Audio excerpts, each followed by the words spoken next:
अल्हम्दुलिल्लाहिल्लज़ी हदाना लिहाज़ा वमा कुन्ना लिनहतदिय लौला अन हदाना अल्लाह व नशहदु अन ला इलाहा इल्लल्लाहु वहदहु ला शरीका लह व नशहदु अन्न सय्यिदना व मौलाना मुहम्मदन अब्दुहु व रसूलुहु। अऊज़ु बिल्लाहि मिनश शैतानिर रजीम। बिस्मिल्लाहिर रहमानिर रहीम।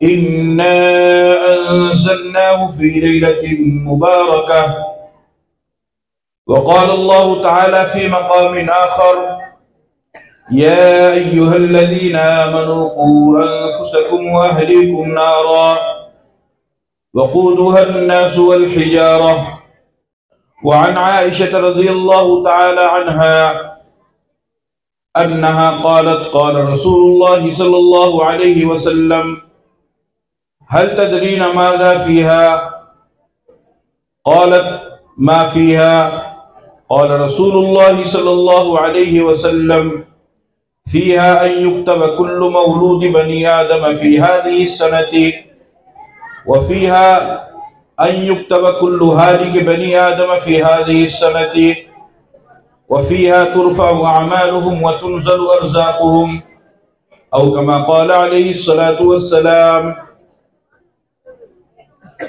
स्टेज पर तशरीफ़ फरमा मुअज़्ज़ज़ उलमाए किराम, बिलखुसूस हमारे बुज़ुर्ग मोहतरम जनाब हज़रत मौलाना मोहम्मद अय्यूब साहब दामत बरकातुहुम, नाज़िम आला मदरसा मदीनतुल उलूम सुल्ताना, मुअज़्ज़ज़ सामीन किराम, नौजवानान इज़ाम, पर्दा नशीन माँ और बहनें, अभी आप हजरात ने हम सब ने मिल करके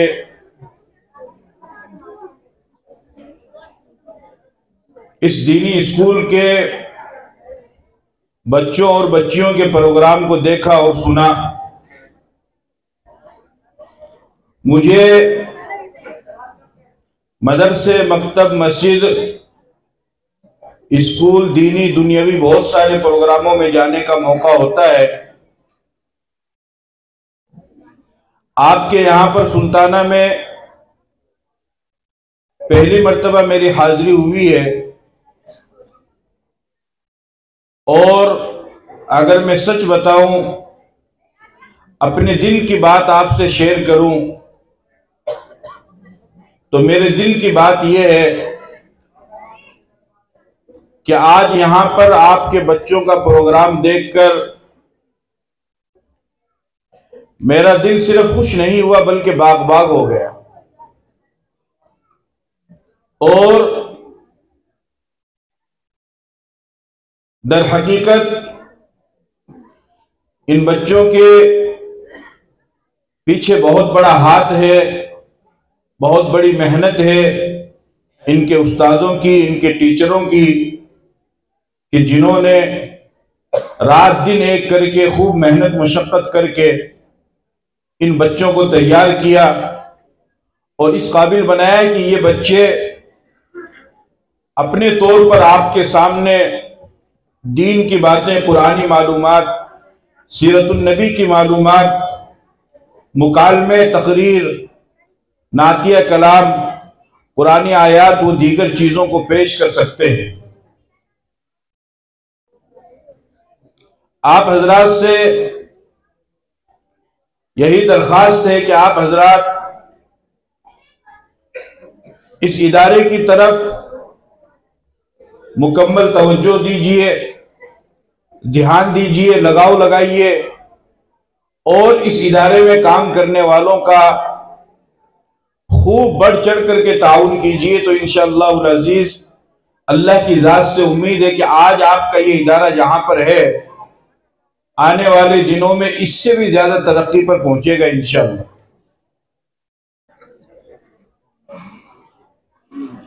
आज की रात कोई आम रात नहीं है। मुमकिन है कि प्रोग्राम होने की वजह से आप हजरात का या बहुत सारे लोगों का ये ख्याल हो कि प्रोग्राम की रात है, जलसे की रात है, वो तो है ही, लेकिन उसके साथ साथ शरई एतबार से भी, दीनी और इस्लामी एतबार से भी आज की रात बहुत ही कीमती रात है। और इसी के साथ साथ ये जो महीना है, इस्लामी साल का 8वां महीना, इसको शाबानुल मुअज्जम कहा जाता है, जो रमजानुल मुबारक से पहले आता है। शाबानुल मुअज्जम का ये महीना बड़ा ही कीमती महीना है। इस महीने की फजीलत का अंदाजा आप इस बात से लगा सकते हैं कि इस महीने की निस्बत और इस महीने के बारे में आकाए नामदार ताजदार मदीना सरकार दो आलम खातमुन नबीयीन वल मुरसलीन जनाब मुहम्मदुर रसूलुल्लाह सल्लल्लाहु अलैहि वसल्लम ने इरशाद फरमाया, शाबान शहरी व रमजान शहरुल्लाह, कि शाबान मेरा महीना है और रमजान अल्लाह का महीना है। यानी आप अलैहिस्सलातु वस्सलाम ने इस महीने की निस्बत अपनी तरफ फरमाई। अब आप अंदाजा लगाइए कि साल के 12 महीनों में से किसी एक महीने की निस्बत अल्लाह के नबी अपनी तरफ फरमाए और यूं कहे, यूं फरमाए आप कि यह महीना मेरा महीना है, तो वो कितना कीमती और कितना अहम महीना होगा। इसी तरीके से आप अलैहिस्सलातु वस्सलाम दुआ फरमाया करते थे, अल्लाहुम्मा बारिक लना फी रजब व शाबान व बल्लिगना रमजान, के अल्लाह हमें रजब और शाबान के महीने में बरकत अता फरमा और इसके जरिए से हमें रमजानुल मुबारक तक रसाई अता फरमा। आप इस महीने की बरकत की दुआ किया करते थे। इस महीने की यह खास फजीलत किस वजह से है? इस महीने की यह खास फजीलत इस वजह से है कि इस महीने में अल्लाह रब्बुल इज्जत ने एक रात ऐसी रखी है कि जिस रात में इबादत करना और जिस रात में अल्लाह को राजी करने वाले आमाल करना, यह बहुत बड़ा सवाब का काम है और बहुत बड़ी फजीलत की चीज। वो रात कौन सी है? वो है शाबान की 15वीं शब, जो अभी चल रही है। शाबान की 15वीं शब, यानी आधा शाबान जहां पर होता है, फिर 15 दिन के बाद में रमजान शुरू हो जाएगा। ये जो शाबान की 15वीं शब है, जिसको शब बारात कहा जाता है, इसकी बहुत बड़ी फजीलत है। शब ये फारसी जबान का लफ्ज है, इसके माना आते हैं रात, और बारात ये अरबी जबान का लफ्ज है, इसके माना आते हैं छुटकारे के। तो मतलब हुआ आज की रात छुटकारे की रात है। किस चीज से? आज की रात को शब बारात यानी छुटकारे की रात इस वजह से कहा जाता है कि अल्लाह रब्बुल इज्जत अपने फजल और करम से आज की रात में हजारों नहीं, लाखों नहीं, बल्कि करोड़ों की तादाद में जहन्नमियों को जहन्नम से आजाद फरमा करके, छुटकारा दिला करके उन्हें जन्नत में दाखिल फरमाते हैं। इस वजह से आज की रात को शब बारात कहा जाता है, छुटकारे की रात कहा जाता है, और बहुत कीमती रात है, मामूली रात नहीं है।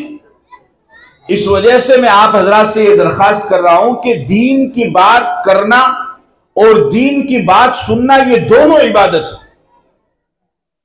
दीन की बात करना भी इबादत और दीन की बात सुनना भी इबादत। जिस तरीके से आप नमाज पढ़ते हैं, आपको नमाज पढ़ते हुए सवाब मिलता है, कुरान की तिलावत करते हैं, तिलावत करते हुए सवाब मिलता है, जिक्र और तस्बीह करते हैं, उस वक्त आपको सवाब मिलता है। बिल्कुल उसी तरीके से आप जो बैठ करके दीन की बात सुन रहे हैं, इस पर भी आपको सवाब मिल रहा है। तो सिर्फ दीन की बात करना और दीन की बात सुनना, यह इबादत। तो ऊपर से अगर ऐसी खुशनसीब रात मिल जाए कि जिसकी फजीलत इतनी ज्यादा हो, जिसमें अल्लाह की रहमतें नाजिल होती हो, जिसमें अल्लाह की तरफ से बरकतें नाजिल होती हो, जिसमें अल्लाह की तरफ से अनवारात नाजिल होते हो, वो रात नसीब हो जाए किसी इंसान को और फिर वो इंसान उस रात में बैठ करके अल्लाह के दीन की बातें सुने, तो वो कितना खुश नसीब होगा।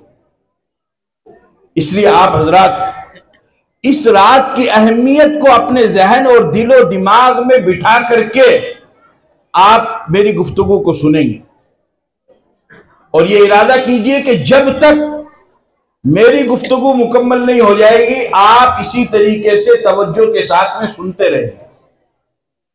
असल में जो मुखातब हूं वो नौजवानों से, बुजुर्गों से और मेरी माँ और बहनों से, बच्चों से नहीं। बच्चों ने अपना प्रोग्राम पेश कर दिया, अब मैं अपना प्रोग्राम आपके सामने पेश कर रहा हूं। अगर आपकी तवज्जो रहेगी तो मेरे को बात करने में आसानी होगी और अगर आप बेतवज्जो हो जाएंगे तो फिर बात मुकम्मल नहीं हो पाएगी। मोहतरम सामीन, अर्ज में यह कर रहा था कि आज की ये जो रात है बहुत ही कीमती रात है। चुनांचे मिशकात शरीफ की रिवायत है, हदीस के अंदर आता है, उम्मुल मोमिनीन हजरत आयशा रज़ियल्लाहु ताला अन्हा फरमाती है कि एक मर्तबा नबी पाक सल्लल्लाहु अलैहि वसल्लम ने मुझसे फरमाया, या आयशा हल तदरीन मा फी हाज़िही लैलती, कि आयशा तुम्हें मालूम है कि आज की रात में क्या होता है? उन्होंने फरमाया कि या रसूलल्लाह मुझे तो नहीं मालूम, आप भी बता दीजिए कि आज की रात में क्या होता है। तो आप अलैहिस्सलातु वस्सलाम ने फरमाया, फीहा युक्तबु कुल्लु बनी आदम मौलूद बनी आदम फी हादिही सनती। फरमाया कि आयशा आज की रात में अल्लाह की तरफ से यह फैसला होता है कि आज से लेकर के आने वाली शब बारात तक, यानी 1 साल तक जितने भी बच्चे इस दुनिया के अंदर पैदा होंगे उन बच्चों की पैदाइश का फैसला अल्लाह की तरफ से कर दिया जाता है और फरिश्ते को बता दिया जाता है और रजिस्टर में नाम लिख दिया जाता है कि फुला मां के पेट से फुला बच्चा इस साल में पैदा होगा। पहली चीज। दूसरा आपने फरमाया, फीहा युक्तबु कुल्लु हालिकी बनी आदम फी हादिही सनती, के आयशा इस शबे बारात से लेकर के आने वाली शबे बारात तक इस 1 साल के दरमियान में कितने लोग दुनिया से जाएंगे, कितने लोगों का इंतकाल होगा, उसको भी लिख करके फरिश्ते के हवाले कर दिया जाता है। 2 चीजें हो गई, यानी मां के पेट से दुनिया में आना यानी पैदा होना और दुनिया के पेट से कब्र के पेट में जाना यानी मर जाना। तो विलादत और वफात, इन 2 चीजों के बारे में फरिश्तों के हवाले कर दिया जाता है। तीसरा आपने फरमाया, वफीहा तुरफअ अमालुहुम व तुनज़लु अर्ज़ाक़ुहुम, कि इस रात में तुम्हारे आमाल को उठाया जाता है, आमाल को अल्लाह के सामने पेश किया जाता है और इस रात में अल्लाह की तरफ से बंदों के लिए रिस्क उतारा जाता है। आमाल को नीचे से ऊपर की तरफ उठाया जाता है और रिस्क को ऊपर से नीचे की तरफ लाया जाता है। ये 3 काम होते हैं इस रात में। हमें आज की इस रात में अल्लाह रब्बुल इज्जत से ये दुआ करनी चाहिए कि अल्लाह ताला हमें जो रिस्क अता फरमाए वो खैर और बरकत वाला रिस्क अता फरमाए। इसी तरीके से हदीस के अंदर आता है, आप अलैहिस्सलातु वस्सलाम ने इरशाद फरमाया कि जब शाबान की 15वीं रात हो, इज़ा तसफ़ अल-लैल मिन शाबान फ़क़ूमू लैलहा वसूमू नहारहा, फरमाया कि जब शाबान की 15वीं रात हो यानी शब बारात हो तो रात में कयाम करो और दिन में रोजा रखो, यानी रात में इबादत करना और दिन में रोजा रखना। रात में किस चीज का हुक्म दिया गया है? इबादत का हुक्म दिया गया है। लेकिन हमारे समाज में यहां पर भी एक बहुत बड़ी गलतफहमी पाई जाती है और वो गलतफहमी क्या है कि हमारे यहां ये मशहूर कर दिया गया है कि जागने की रात, बस अब जागना है, किसी भी तरीके से जागो। अब हमारा नौजवान ये समझता है, एक तो आज की रात के बारे में और एक शब कदर जो रमजानुल मुबारक के महीने में आती है। वैसे तो 5 रातों में शब कदर है, 21, 23, 25, 27, 29, लेकिन हमारे यहाँ 27वीं रात को जागने का मामूल है। तो अब हमारे नौजवान ये समझते हैं कि बस हमको किसी तरीके से जागना है, किसी तरीके से हमारी आंख बंद नहीं होनी चाहिए, बल्कि हमको जाग करके रात गुजारनी। अब वो मोबाइल चला करके रात गुजारें, गाने नाच गाने कर करके रात गुजारें, और इसी तरीके से महफिल जमा करके शोर शराबा करके बातचीत करके रात गुजारें, या फिर जो है मोहल्ले की लाइट फोड़ करके रात गुजारें, या मोटरसाइकिल में फिर करके रात गुजारें, या कुत्तों को मार करके रात गुजारें। किसी भी तरीके से हमारे नौजवानों ने यह समझ लिया है कि बस ये जागने की रात है, किसी भी तरीके से हमें जागना है, सोना नहीं है। जबकि सही बात क्या है? सही बात यह है कि यह इबादत की रात है, जागने की रात नहीं। अगर आप जागना चाहते हैं तो इबादत के साथ में जागिए, और अगर आप इबादत के साथ में नहीं जाग सकते हैं तो फिर आपका तो सो जाना ही बेहतर है। सो जाने में कोई गुनाह नहीं है। इबादत मुख्तलिफ तरीके से होती है। जाहिर सी बात है, ईशा से लेकर के फजर तक 5-7 घंटे का वक्त होता है, तो जरूरी नहीं कि हर आदमी 5-7 घंटे इबादत कर ले, नहीं कर सकता है। कोई 1 घंटा करेगा, कोई 2 घंटा करेगा, कोई 3 घंटा करेगा, उसके बाद उसका बदन जवाब दे जाएगा, उसको आराम चाहिए, वो आराम करेगा। और कोई ऐसा है कि वो लंबी इबादत कर भी लेता है, लेकिन अक्सर लोग ऐसा नहीं कर पाते। और फिर इबादत एक तरह की नहीं कर पाएगा आदमी। मिसाल के तौर पर कोई ये चाहे कि मैं ईशा से लेकर के फजर तक नफल नमाज पढ़ता रहूं, तो नहीं पढ़ पाएगा, थक जाएगा। 10, 15, 20 मिनट, आधा घंटा इबादत करेगा, नफल पढ़ेगा, उसके बाद फिर कुरान की तिलावत कर ले, फिर उसके बाद जो है जिक्र तस्बीह कर ले। इस तरीके से आदमी इबादत के साथ में अगर रात गुजारता है तो वो रात गुजारना दुरुस्त है, लेकिन अगर इबादत के साथ में नहीं गुजारते हैं तो फिर तो सो जाना ही बेहतर है। उसका बेहतर तरीका यह है कि जैसे अभी आप प्रोग्राम से फारिग होंगे, फारिग होने के बाद 2-4 रकात नफल की नीयत से आप पढ़ लें। कुरान की तिलावत अगर आपको करना आता है तो कुरान की तिलावत कर लीजिए। कुरान की तिलावत करनी नहीं आती है तो जिक्र तस्बीह पढ़ लीजिए, सुभान अल्लाह, अल्हम्दुलिल्लाह, अल्लाहु अकबर, कुछ भी पढ़ लीजिए, आपको सवाब मिलेगा। और उसके बाद सुबह में थोड़ा जल्दी उठिए। सुबह में जल्दी उठ करके 2 या 4 रकात नमाज तहज्जुद की नीयत से पढ़िए, और फिर अल्लाह ताला से दुआ कीजिए। अगर इस तरीके से भी आपने इस रात को गुजार लिया तो इस रात की फजीलत आपको हासिल हो जाएगी। बल्कि हदीस में तो यहां तक आया है, आप अलैहिस्सलाम ने इरशाद फरमाया, मन सल्लल इशा फिल जमाअतिन फकअन्नमा क़ाम निस्फल लैल व मन सल्लल फज्र फिल जमाअतिन फकअन्नमा क़ाम अल-लैल कुल्लहु। आपने फरमाया कि जिसने ईशा की नमाज जमात के साथ पढ़ी और फिर उसके बाद सो गया, सुन रहे हो, ईशा की नमाज कैसे पढ़ी? जमात के साथ पढ़ी और फिर उसके बाद सो गया, इबादत नहीं की, तो गोया कि उसने आधी रात इबादत की, और फिर वो फजर में उठा और फजर की नमाज भी उसने जमात के साथ पढ़ ली। तो आप अलैहिस्सलाम ने फरमाया कि इस इंसान को जिसने ईशा की नमाज और फजर की नमाज जमात के साथ पढ़ी, अल्लाह ताला पूरी रात इबादत करने का सवाब अता फरमाएगा। पूरी रात। ईशा कैसे पढ़े? जमात के साथ। और फजर कैसे पढ़े? जमात के साथ। लेकिन मेरे नौजवानों, ये गलत हरकतें कर करके ना तो अपनी कौम को बदनाम करो, ना अपनी बिरादरी को बदनाम करो, ना अपने खानदान को बदनाम करो, ना अपने गांव और बस्ती को बदनाम करो, और सबसे इससे ज्यादा बढ़ करके ना अपने मजहब को बदनाम करो। ये कोई इस्लाम नहीं है कि आप जो है दूसरों की नींद खराब करें, या दूसरों को तकलीफ पहुंचाए, या दूसरों को आप परेशान करें, दूसरों को आप तंग करें, दूसरों को आप नुकसान पहुंचाए। इससे कोई फायदा होने वाला नहीं है। अगर इबादत के साथ आप रात गुजार सकते हैं तो रात गुजारिए, और अगर इबादत के साथ आप नहीं गुजार सकते हैं तो सो जाइए। सुबह जल्दी उठ करके आप इबादत कर लीजिए, इंशाअल्लाह पूरी रात इबादत का सवाब आपको मिल जाएगा। और इसी तरीके से अगली बात आपने इरशाद फरमाई कि दिन का रोजा रखो। रोजा रखना कोई फर्ज या वाजिब नहीं है, बल्कि मुस्तहब है।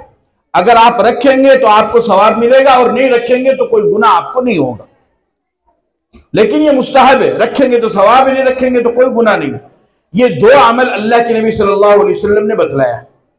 और इसी तरीके से आप अलैहिस्सलाम का एक मामूल ये था कि आप अलैहिस्सलाम शब बरात में रात गुजारने के बाद फिर आप अलैहिस्सलाम जाया करते थे जन्नतुल बकी में, जो मदीने में कब्रिस्तान है, वहां पर जाया करते थे और आप तमाम ईमान वालों के लिए, मर्दों और औरतों के लिए, जितने भी वहां पर मदफून थे, आप उन तमाम के लिए दुआए मगफिरत किया करते थे। तो ये भी हदीस से साबित है। ये भी अमल अगर आप करना चाहें तो कर सकते हैं, जरूरी नहीं कि सब कब्रिस्तान जाए, लेकिन अगर कब्रिस्तान जाकर के आप ये अमल करें तो ये अमल करना भी साबित है। चुनांचे हज़रत आयशा रज़ियल्लाहु ताला अन्हा इरशाद फरमाती है कि एक मौके पर अल्लाह के नबी की मेरे पास में बारी थी, मेरी रात में आंख खुली, मैंने देखा कि अल्लाह के नबी तो मौजूद ही नहीं है। चुनांचे मैं घबराती हुई बाहर निकली, मैंने आपको तलाश करना शुरू किया तो मैंने देखा कि आप तो जन्नतुल बकी में है और आप आसमान की तरफ नजर उठाए हुए और आप दुआ कर रहे हैं। आपने हजरत आयशा को देखा, फरमाया कि तुम यहां पर, फरमाने लगी कि मैं तो परेशान हो गई थी कि आप कहां चले गए हैं। आप अलैहिस्सलाम ने इरशाद फरमाया कि मैं इनके लिए दुआए मगफिरत कर रहा हूं। फिर आप अलैहिस्सलाम ने फरमाया कि आज की रात एक ऐसी रात है कि अल्लाह ताला आज की रात में कबीले बनु कल्ब की बकरियों से भी ज्यादा बड़ी तादाद में अल्लाह ताला गुनहगारों को माफ करते हैं। तो अपने मरहूमीन के लिए मगफिरत की दुआ करनी है। अल्लाह की तरफ से ऐलान होता है, हल में मुस्तगफिरिन फअगफिरु लहू, कि कोई मगफिरत तलब करने वाला है मैं उसको माफ करूं। अल्लाह की तरफ से ऐलान होता है, हल में मुस्तरज़िकिन फअरज़ुक़ लहू, कि कोई रोजी तलब करने वाला है मैं उसको रोजी दूं। अला मुब्तलन फउआफ़िहू, क्या कोई किसी बीमारी में, किसी परेशानी में मुब्तला है मैं उसको आफियत दूं। अला कज़ा व कज़ा हत्ता हीन यतलु अल फज्र, इस तरीके से अल्लाह की तरफ से ऐलान होता रहता है। अब जो अल्लाह के खुशनसीब बंदे होते हैं वो उठते हैं, इबादत करते हैं, अल्लाह से दुआ मांगते हैं, अल्लाह के सामने अपने गुनाहों की माफी मांगते हैं और अल्लाह से खैर और बरकत वाली रोजी मांगते हैं। तो अल्लाह ताला अपने फजल और करम से आज की रात की बरकत से उनके गुनाहों को भी माफ करते हैं और उनको खैर और बरकत वाली रोजी भी अता फरमाते हैं। लेकिन ये नेकियां करने वालों के लिए, हमने अपने समाज को, अपने माशरे को खराब कर दिया है दीनी तालीम ना होने की वजह से। क्योंकि हमारे पास तालीम नहीं है, तो तालीम ना होने की वजह से हमने अपने पूरे समाज को खत्म कर दिया, खराब कर दिया। दुनियावी तालीम तो बहुत ज्यादा है। याद रखो, जिस कौम के पास तालीम नहीं होगी उस कौम को गुलाम बनाना सबसे आसान है, सबसे आसान, क्योंकि तालीम नहीं है, इल्म नहीं है, अपने नफा और नुकसान का पता नहीं है, अपने फायदे की और नुकसान की चीजों को पहचानता नहीं है। तो अब क्या होगा? अब ये कौम सिवाय गुलामी के और दूसरा कोई काम नहीं कर सकती। अल्लाह के नबी सल्लल्लाहु अलैहि वसल्लम ने जो सबसे बड़ा कारनामा अंजाम दिया, वो कारनामा यह अंजाम दिया कि आपने जाहिलियत को खत्म किया। पूरी मुकम्मल तौर पर जाहिलियत आपको मिली थी, क्योंकि आपसे पहले हजरत ईसा अलैहिस्सलाम नबी थे और हजरत ईसा अलैहिस्सलाम के जाने के 600 साल के बाद में आप दुनिया में तशरीफ लाए। यहां तक कि दुनिया के अंदर उससे पहले जितने भी जमाने गुजरे उनमें भी बुराइयां थी, बदकारियां थी, गुनाह थे, लेकिन उन जमानों में से किसी भी जमाने को जमाने जाहिलियत नहीं कहा गया, किसी भी जमाने को नहीं। लेकिन अल्लाह के नबी सल्लल्लाहु अलैहि वसल्लम के आने से पहले का जो जमाना है उस जमाने को जमाने जाहिलियत कहा जाता है। क्यों? इस वजह से कि हर किस्म की बुराई, किसी भी तरह का कोई भी गुनाह, किसी भी तरह का कोई भी शर, किसी भी तरह की कोई भी बुराई जो वजूद में आ सकती थी वो वजूद में आ गई। एक बहुत बड़ी बुराई तो उनके दरमियान यही थी कि जिस अल्लाह रब्बुल इज्जत ने, जिस खालिक और मालिक ने उनको पैदा किया, वो उसको छोड़ करके बुतों की परस्तिश करने लगे थे। वो उस मालिक को छोड़ करके चांद और सूरज को पूजा करने लगे थे। वो उस मालिक को छोड़ करके पत्थरों के सामने अपने सर को झुकाने लगे थे। बताओ, इससे ज्यादा बड़ी बदबख्ती और बुराई क्या होगी कि जिस खालिक और मालिक ने उनको पैदा किया उसके सामने अपनी पेशानी को ना झुका करके दूसरों के सामने अपनी पेशानी को झुका रहे, यानी शिर्क उनमें आम था, शराब नोशी उनमें आम थी, जिनाकारी उनमें आम थी, कत्ल गारत गिरी उनमें आम थी। मामूली मामूली बात पर कत्ल गारत गिरी हो जाया करती थी और छोटी सी बात पर होने वाली लड़ाई को बिला वजह बढ़ाते थे और सालों साल तक उसको लेकर के चलते थे। यहां तक कि अगर किसी का इंतकाल होता तो वो अपनी आने वाली औलाद को, नस्ल को वसीयत करता कि देखो हमने अपनी जिंदगी में इस लड़ाई को जारी रखा, तुम भी हमारे मरने के बाद इस लड़ाई को जारी रखना, इसको खत्म मत होने देना, वरना हमारी नाक कट जाएगी। हम हक पर हैं या नहीं, हम सही हैं या नहीं, हम गलत हैं या नहीं, उससे तुम्हें कोई मतलब नहीं है, बस तुमको तो लड़ाई को जारी रखना है। इस तरीके से मामूली बात पर होने वाली लड़ाई 40-40 साल तक के चला करती। बेटियों को जिंदा दरगोर कर दिया जाता था। इज़ा बुश्शिरा अहदुहुम बिल उन्सा ज़ल्ला वजहुहु मुस्वद्दन व हुवा कज़ीम यतवारा मिनल कौमि मिन सूइ मा बुश्शिरा बिहि अयुमसिकुहु अला हुनिन अम यदुस्सुहु फित तुराब अला सा मा यहकुमून। कि जब उनको ये खुशखबरी दी जाती कि तुम्हारे घर में एक नन्ही सी परी आई है, तुम्हारे घर में रहमत आई है, तुम्हारे घर में लड़की ने जन्म लिया है, तो वो इसको बिल्कुल बर्दाश्त नहीं किया करते थे और वो अहले अरब ये कहा करते थे कि हाँ हमारे घर में लड़की पैदा हुई है, मेरा कोई दामाद बनेगा और मैं किसी का साला बनूंगा, मेरा कोई बहनोई बनेगा। और इस तरीके से उस लड़की को बगैर किसी जुर्म के जिंदा जमीन में गाड़ दिया करते। आज हमारी माओ बहनों को इस्लाम पर अमल करते हुए और इस्लाम के मुताबिक जिंदगी गुजारते हुए बहुत परेशानी और बोझ महसूस होता है, लेकिन काश के उन्हें यह मालूम होता है कि इस्लाम ने तुम्हें कितनी इज्जत दी। औरत की कोई हैसियत नहीं थी। आज भी मगरिबी ममालिक में औरत की कोई हैसियत नहीं है, उसको सिर्फ टिश्यू पेपर की तरह इस्तेमाल किया जाता है, उसके बाद उनको फेंक दिया जाता है। ना माँ का तस्वुर है, ना बेटी का तस्वुर है, ना बहन का तस्वुर है, ना बीवी का तस्वुर है। बस ये समझते हैं कि औरत एक इस्तेमाल करने वाली चीज है, उसको इस्तेमाल किया जाए और उसके बाद में फेंक दिया जाए। लेकिन इस्लाम ने ऐसा नहीं कहा। इस्लाम ने औरत का हर रूप बताया है, हर रूप इस्लाम ने बताया है औरत का, और हर रूप में उसके मकाम को बयान किया है। फरमाया अल जन्नतु तहत अक़दामिल उम्महात, जन्नत तुम्हारी मां के पांव के नीचे है। अल्लाहु अकबर, जन्नत तुम्हारी मां के पांव के नीचे है।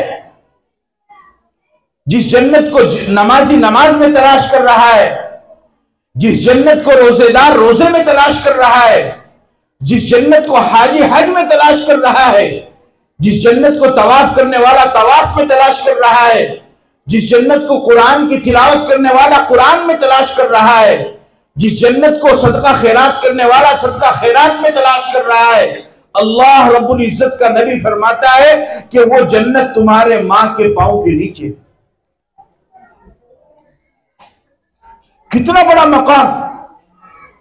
नमाजी के बारे में नहीं कहा, तहज्जुद गुजार के बारे में नहीं कहा, इबादत गुजार के बारे में नहीं कहा, बड़े से बड़े आबिद और जाहिद के बारे में नहीं कहा, बड़े से बड़े आलिम और फाजिल के बारे में नहीं कहा, बड़े से बड़े मुफ्ती और हाफिज और कारी के बारे में नहीं कहा, बल्कि क्या फरमाया कि तुम्हारी मां के पांव के नीचे जन्नत है। कितनी बड़ी बात है कि औरत अगर मां के रूप में है तो इस्लाम ने कहा कि यह सिर्फ औरत नहीं है, तुम्हारी मां है और इसका इतना बड़ा मकाम है कि इसके पांव के नीचे जन्नत है। यानी अगर तुम अपनी मां की खिदमत करोगे तो अल्लाह ताला उसकी खिदमत की बरकत से तुम्हें जन्नत अता फरमाए। ये औरत को इज्जत दी कि मां के रूप में है। और अगर औरत बहन के रूप में है तो बताया है कि वो तुम्हारा सहारा है, वो तुम्हारे लिए रहमत है। और अगर औरत बेटी के रूप में है उसकी भी फजीलत बयान फरमाई। आप अलैहिस्सलाम ने फरमाया, मन कान लहू सलासु बनातिन औ सलासु अखवातिन फअहसन सुहबतहुन्ना वत्तक़ल्लाह फीहिन्ना फलहुल जन्ना, कि जिसको अल्लाह ने 3 बेटियां आता फरमाई या 3 बहनें आता फरमाई या 2 बेटियां आता फरमाई या 2 बहनें आता फरमाई, और वो इंसान अपनी उन बेटियों की उन बहनों की अच्छी तरबियत करे, उनको अच्छी तालीम दिलाए, फिर अच्छी जगह पर उनका रिश्ता करे, और रिश्ता करने के बाद भी वो उनका ख्याल रखे और उसके हुकूक के बारे में अल्लाह से डरता रहे, तो आपने फरमाया कि ऐसे इंसान के लिए जन्नत वाजिब होगी।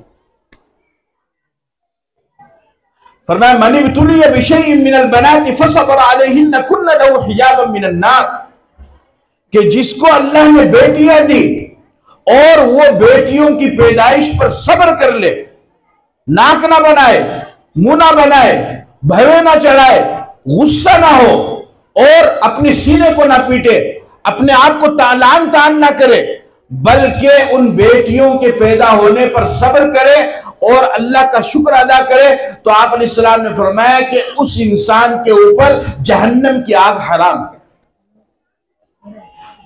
उसके ऊपर बताओ, बेटी कितनी बड़ी नेमत है अल्लाह की। लेकिन आज हमारे माशरे में क्या है? हमारे माशरे में अजीब रिवाज है कि बेटी के पैदा होने पर उसको ऐब समझा जाता है। तो मां के रूप में औरत को इज्जत दी, बहन के रूप में औरत को इज्जत दी, बेटी के रूप में औरत को इज्जत दी, और बीवी के रूप में भी औरत को इज्जत दी, कि वो तुम्हारी शरीक हयात है, वो तुम्हारी हम सफर है, वो तुम्हारे साथ जिंदगी गुजारने वाली है। उसके साथ में हुस्न सुलूक का मामला करो, जो अपने लिए पसंद करते हो वो उसी के लिए पसंद करो। आज हमारे यहां समाज में ससुराली माशरा बहुत ज्यादा जालिम हो चुका है। उसकी वजह यह है कि हमने अपनी बेटियों को शोहर के हुकूक बताए नहीं, कभी नहीं बताए। बस 20 साल की हो गई, शादी करनी है, तैयारी करा दी और बेहतरीन किस्म का सामान और बेहतरीन किस्म की सारी चीजें उसको मुहैया कर दी। याद रखो, महल्ला से घर आबाद नहीं होते हैं,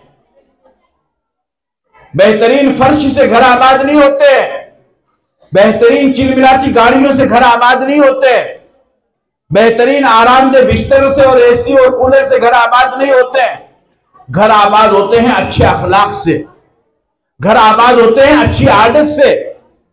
अपनी बेटी की शादी करने से पहले पहले उसको शोहर के हुकूक बताओ, उसको समझाओ कि बेटी अब तक तो तू इस घर के अंदर थी और तेरे एक हुक्म पर तेरा बाप तेरे लिए सब कुछ ला करके मुहैया कर दिया करता था, और जो तेरी फरमाइश होती थी तेरी फरमाइश को पूरा किया जाता था। अब तू इस घर को छोड़ करके ससुराल में जा रही है, वहां पर ऐसा नहीं होगा, वहां पर तेरे को सब्र करना है, वहां पर तेरे को बर्दाश्त करना है। अपनी बेटियों को ये सिखाओ। 100 में से कोई 1-2 बाप भी ऐसा नहीं मिलता है कि जो शादी से पहले बिठा करके अपनी बेटी को समझाए कि बेटी तुझे जिंदगी वहां कैसे गुजारनी। मां नहीं सिखाती है, मां नहीं समझाती है, कुछ नहीं बताती है और बाकायदा उसको उल्टा सबक पढ़ाती है। याद रखो, जो लड़की ससुराल में जाकर के घर वालों से ट्यूशन लेगी वो अपने घर को कभी भी आबाद नहीं कर सकती है, कभी भी नहीं आबाद कर सकती है। उस शोहर के हुकूक बताओ। आप अलैहिस्सलाम ने फरमाया कि मेरी उम्मत में सजदा जायज नहीं है। अगर मेरी उम्मत में सजदा जायज होता तो मैं बीवी को कहता कि वो अपने शोहर को सजदा करे, लेकिन ना बीवी को शोहर के हुकूक का पता और ना शोहर को बीवी के हुकूक का पता। अपनी बेटियों को, अपनी बच्चियों को सब्र करना सिखाओ। औरत का दूसरा नाम ही सब्र है। जिस औरत में सब्र नहीं वो औरत कहला ही नहीं सकती है। औरत को तो कदम कदम पर सब्र करना पड़ता है। इसी वजह से तो उसके पांव के नीचे जन्नत रखी है।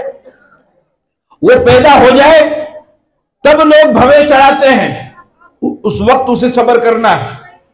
फिर वो शादी करके अनजान घर में जा रही है, वहां पर कैसे हालात आएंगे, कैसे लोग मिलेंगे, उस वक्त उसको सब्र करना है।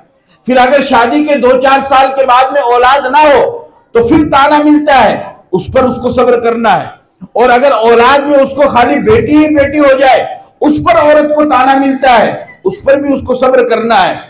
और इसी तरीके से जब औरत बच्चा पैदा करती है उस वक्त उसको क्या तकलीफ होती है, उस पर उसको सब्र करना है। फिर उस बच्चे को 2 साल तक पाल पोस करके बड़ा करना है, उसको दूध पिलाना है, उसके रूखे सूखे का और उसके गीले और सूखे का ख्याल रखना है, उस पर सब्र करना है। इतने सारे सब्र करने के रास्ते से और सब्र के मराहिल से औरत को गुजरना पड़ता है, तभी तो उसके पांव के नीचे जन्नत रखी है।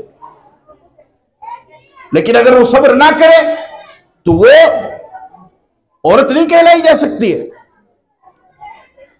अपनी बच्चियों को सब्र करना सिखाओ, जबान को कंट्रोल करना सिखाओ, अपने घरों को आबाद करना सिखाओ। जो औरत पलट करके अपने शौहर को जवाब देगी या अपनी सास को जवाब देगी, वो औरत अपने घर को कभी भी आबाद नहीं कर सकती। सपोर्ट लेना बंद करो। आज कितनी बच्चियां हैं जो शादी करने के बाद, शादी के 2 या 3 साल के बाद भी अपने घरों के अंदर बैठी हुई है और माँ बाप उसका सपोर्ट कर रहे हैं, माँ बाप उसको अपने ससुराल में नहीं भेज रहे। आप कितने दिन इनको बिठा करके रखोगे? इसके रिश्ते को जोड़िए, मजबूत कीजिए, इसके घर को आबाद कीजिए। कल के दिन जब आप दुनिया से चले जाएंगे तो इस बच्ची के सर पर हाथ कौन रखेगा? या आप क्या कर रहे हैं? आप घरेलू माशरे को, घरेलू जिंदगी को सही बनाइए, समझाइए, बताइए उनको कि क्या हक है, किस तरीके से रहना है, किस तरीके से जिंदगी गुजारनी है। जिस औरत ने अपनी जबान पर कंट्रोल कर लिया वो औरत कामयाब हो जाएगी, और जिसने अपनी जबान पर कंट्रोल नहीं किया वो औरत कभी भी कामयाब नहीं हो सकती। इसलिए इस बात को समझने की जरूरत है कि इस्लाम ने औरत को हर रूप में इज्जत दी है। अगर वो मां के रूप में है उसके कदम के नीचे जन्नत है, अगर औरत बहन के रूप में है तो वो सहारा है, अगर औरत बेटी के रूप में है तो वो रहमत है, और अगर औरत बीवी के रूप में है तो वो शरीक हयात है, वो हमसफर है। लेकिन जमाने जाहिलियत में औरत की कोई हैसियत नहीं थी, पैदा होते ही उनको जिंदा गाड़ दिया जाता था। लेकिन आप अलैहिस्सलातु वस्सलाम दुनिया के अंदर तशरीफ लाए, और तशरीफ लाने के बाद आप अलैहिस्सलातु वस्सलाम ने 600 साल की मुकम्मल जाहिलियत को आपने खत्म कर दिया। किस तरीके से आपने खत्म फरमाया? इल्म के जरिए से आपने खत्म फरमाया और अपने अखलाक के जरिए से आपने उसको खत्म फरमाया। तो मालूम हुआ कि तालीम यानी इल्म ये सबसे ज्यादा जरूरी है। अपने बच्चों को कभी भी तालीम से महरूम ना करना, कभी भी नहीं। चंद पैसों की खातिर, चंद टकों की खातिर अपने बच्चों को पैसों महरूम ना करना तालीम से। कमाई के लिए तो पूरी जिंदगी है, कमाई तो बाद में भी हो सकती है, लेकिन अगर आपने एक मर्तबा अपने बच्चे की पढ़ाई छुड़वा दी या तालीम से उसको महरूम कर दिया तो आप जिंदगी भर के लिए अपना भी नुकसान कर रहे हैं और अपने बच्चे का भी नुकसान कर रहे हैं। आज हमारी कौम तालीम में सबसे पीछे है। मंडियों में चले जाओ, छोटे छोटे मुस्लिम बच्चे वो काम के अंदर लगे हुए हैं। दुकानों पे चले जाओ, छोटी छोटी उम्र के बच्चे काम के अंदर लगे हुए हैं। अरे भाई, ये इनके काम करने की उम्र नहीं, इनकी तो पढ़ाई की उम्र है। आप इनको पढ़ा क्यों नहीं रहे? कि साहब बदमाशी करता है, नहीं ध्यान देता है, नहीं पढ़ता है। अरे भाई, नहीं ध्यान देता है तो आप इस पर तवज्जो दिलाओ, आप इसके लिए दुआ करो। आप दूसरे मदरसे में देखो, दूसरा स्कूल देखो, दूसरे उस्ताद से देखो, किसी बुजुर्ग के पास जाओ, किसी अल्लाह वाले के पास जाओ, लेकिन इसको तालीम तो दिलाओ। अगर आपने अपने बच्चे को तालीम से महरूम रखा तो आप खुद की भी दुनिया खराब कर रहे हैं और उसकी भी खराब कर रहे हैं। अपने बच्चों को दोनों तालीम दिलाओ, दुनियावी तालीम भी दिलाओ और दीनी तालीम भी दिलाओ। हमें दोनों तालीम की जरूरत है। जिस तरीके से हमारे ये दोनों आंखें काम कर रही है उस तरीके से हमारे लिए दोनों तालीम काम करेगी, और जिस तरीके से हमारे लिए दोनों आंखें जरूरी है उस तरीके से हमारे लिए दोनों तालीम जरूरी है। किसी का इनकार नहीं है, किसी भी तालीम का इनकार नहीं है। अपने बच्चों को दुनियावी तालीम के साथ साथ दीनी तालीम से भी उनको जोड़ो। दीनी तालीम से और कुरान की तालीम से उनको आरास्ता करो। कुरान अल्लाह की किताब है। कुरान किसकी किताब है? अल्लाह की किताब है। कितने अफसोस की बात है कि जिंदगी का एक तवील हिस्सा गुजर गया, एक तवील वक्त जिंदगी का गुजर गया, लेकिन हमने कभी कुरान करीम को अपने सीने से भी नहीं लगाया। भाई कुरान ये अल्लाह की किताब है, किसी आलिम की किताब नहीं है। जो शख्स कुरान को अपने सीने से लगाएगा अल्लाह ताला उसको दोनों जहान में कामयाब करेंगे, और जो कुरान को अपने सीने से नहीं लगाएगा, पीठ पीछे डालेगा, अल्लाह ताला उसे दोनों जहान में नाकाम करेगा। आज हमारे यहां कुरान कब पढ़ा जाता है? जब तक घर में से किसी का जनाजा नहीं उठेगा उस वक्त तक घर में कुरान नहीं पढ़ा जाएगा, जब तक जनाजा नहीं उठेगा। आपका मोबाइल आप अपनी जिंदगी में इस्तेमाल करते हैं, आप अपनी गाड़ी अपनी जिंदगी में इस्तेमाल करते हैं, आप अपना बिस्तर अपनी जिंदगी में इस्तेमाल करते हैं, आप अपनी तमाम जरूरियात की चीजें अपनी जिंदगी में इस्तेमाल करते हैं, लेकिन कुरान को हमने एक ऐसा लावारिस बना दिया है कि जब तक हमारी जिंदगी पूरी होकर आंखें बंद नहीं हो जाएगी उस वक्त तक हम कुरान को उठा करके नहीं पढ़ते। और उससे ज्यादा अफसोस की बात तो यह है कि अब तो घर वाले भी नहीं पढ़ते बल्कि बच्चों को बुला करके पढ़ाया जाता है। पहले यह था कम से कम कि घर वाले पढ़ा करते थे, अब चूंकि घर वालों को पढ़ना नहीं आता तो घर वाले नहीं पढ़ते बल्कि बच्चों को बुला करके पढ़ाया जाता है कि अल्लाह की किताब हमारे घरों के अंदर रखी हुई है, और उस पर साल में एक मर्तबा या 2 साल में या 3 साल में या कभी शादी का मौका आया तो उस वक्त जो है उसकी सफाई कर दी और उसको झाड़ दिया, फिर दोबारा उसको रख दिया, और कभी उसको खोल करके उसको पढ़ने की तौफीक नहीं हुई। बताओ उसका असर कहां होगा, उसका फायदा कैसे महसूस होगा? भाई आपको बुखार है, आप बुखार की गोली खाएंगे, अपने पेट में उसको उतारेंगे तभी तो आपको फायदा होगा। अगर आप बुखार की गोली लेकर के बाहर बैठे रहे और हाथ में यूं लेकर के बैठे रहे और आप ये चाहे कि मुझे फायदा हो जाए, तो बताओ फायदा कैसे होगा? कुरान घरों में रखा हुआ है, अलमारियों में रखा हुआ है, लेकिन उसका असर जाहिर नहीं हो रहा है। उसका असर जब जाहिर होगा जब आप उसको खोलेंगे, उसको खोल करके पढ़ेंगे, उसकी तिलावत करेंगे, उसके मुताबिक अमल करेंगे, तो फिर ये कुरान आपकी जिंदगी में सुकून पैदा करेगा, आपकी जिंदगी में राहत पैदा करेगा।